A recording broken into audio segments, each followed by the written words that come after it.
Siapa yang setuju bahwa sesungguhnya Indonesia bisa lebih besar dari Tiongkok dan lebih powerful dari Amerika? Siapa yang ketika pertanyaan ini diajukan menyalahkan bahwa Indonesia tidak akan mampu karena pemerintahnya korup dan masyarakatnya apatis, masyarakatnya tidak punya kemampuan, juga mengatakan Indonesia tidak akan bisa maju dengan memberikan banyak alasan lainnya. Anda yang mengatakan hal tersebut dinamakan kaum penuduh, blamer. Bagi para blamer, ahli penuduh dan ahli penghakiman, silahkan Anda melakukan apa yang menjadi keterampilan Anda. Bahkan beberapa pakai ayat untuk menuduhnya. Tapi bagi Newmind, tetap tidak akan terpengaruh demi membuat semua orang memahami arti bernegara yang benar dan menyadari kekuatan Indonesia sesungguhnya berada di atas Tiongkok dan berada di atas Amerika. Kita tahu bahwa sampai pejabatnya saat ini pun terbelenggu langkahnya karena begitu terkagum-kagum dengan Tiongkok dan dengan Amerika hingga otak dan tindakan mereka menjadi sangat takut dan manut dengan dua negara tersebut. Yang ditiru adalah perintah dari dua negara tersebut, bukan sistem yang positif yang ditiru untuk Indonesia. Contoh sederhana kita tanya kepada akademisi dan pejabat-pejabat negara saat ini. Mengapa dalam 7 tahun ini berani ngutang senilai 5.000 triliun dalam nilai rupiahnya atau menjadikan hutang akumulasi negara setara 7.000 triliun ke negara lain. Kita berani ngutang ke dolar, tapi tidak berani ngutang ke rupiah. Ngutang ke diri sendiri 7 triliunnya tidak berani. Mengapa? Emangnya apa jaminan hutang dolar tersebut? Proyek di Indonesia, kenapa nggak ngutang ke rupiah jaminannya proyek di Indonesia juga? Ini bosman memang bodoh ya otaknya.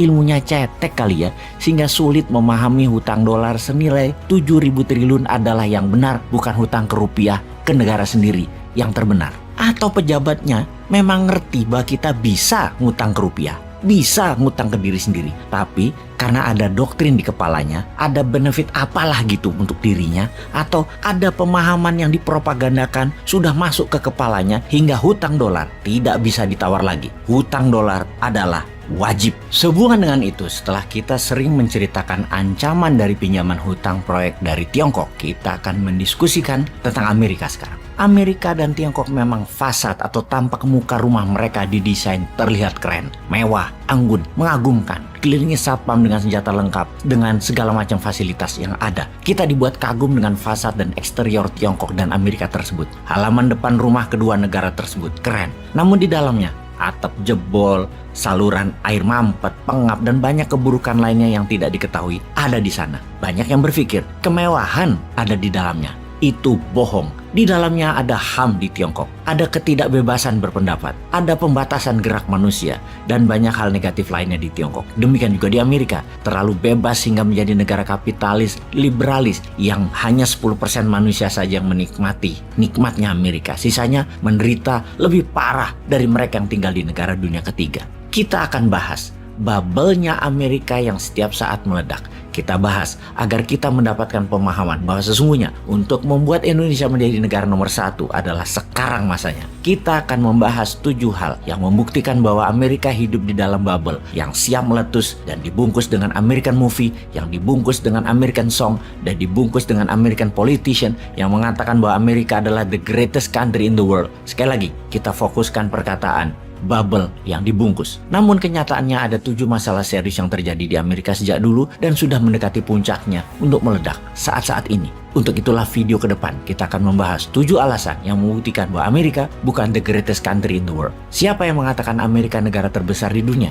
Yang mengatakan adalah diri mereka sendiri, klaim mereka sendiri, sistem mereka sendiri dengan dibungkus oleh film Hollywood utamanya. Film seperti Top Gun, Transformer, American Sniper, Pearl Harbor, Independence Day, semacam itu mengagungkan kekuatan militer Amerika dan mensahkan kekerasan Amerika. Film Hollywood juga membingkai cara dunia melihat bangsa lain. Film Hollywood didesain untuk manusia memotret bangsa lain sesuai maunya Amerika. Karakter Rusia misalnya dikatakan sebagai orang yang bengis dan dingin.